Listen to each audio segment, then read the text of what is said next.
এখন থেকে আপনি ইউটিউব থেকে কোরআন তেলাওয়াত শুনতে পারবেন মোবাইলের স্ক্রিন বন্ধ করে। শুধু কোরআন তেলাওয়াত নয়, নাত, হামদ এবং ওয়াজও শুনতে পারবেন মোবাইলের স্ক্রিন বন্ধ করে।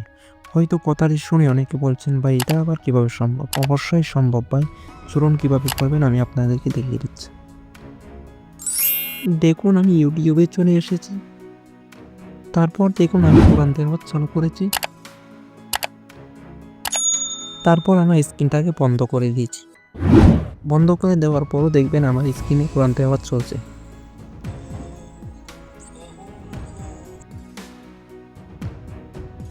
সো বন্ধুরা, এই জন্য আপনারা সর্বপ্রথম প্লে স্টোরে চলে আসবেন। এরপর চার্জ করবেন ব্ল্যাক স্ক্রিন। এরপর অ্যাপসটি ইনস্টল করে নেবেন।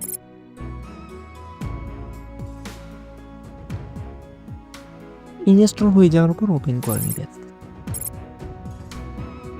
এরপর স্টার্ট অপশনে ক্লিক করে দেবেন।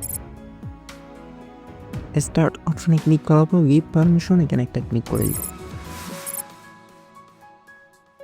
সো বন্ধুরা, এরপর এখান থেকে অ্যাপসটি খুঁজে নিয়ে আপনার অ্যাপসটি পারমিশন দিয়ে দেবেন। এরপর আপনারা ব্যাকে চলে আসবেন। সো এরপর এখান থেকে স্টার্টে ক্লিক করে দিবেন। তারপর এলাও করে দিবেন।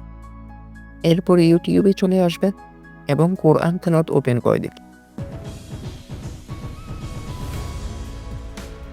তারপর এখানে দেখেন তারার মতো একটা অপশন হয়েছে, আপনারা এখানে একটা ক্লিক করে দিবেন। ক্লিক করে দেওয়ার সাথে সাথেই কিন্তু আপনার গ্যালারি বন্ধ হয়ে যাবে। ভিডিওটি ভালো লাগলে অবশ্যই শেয়ার করে আপনার বন্ধুদেরকে দেখার সুযোগ করে।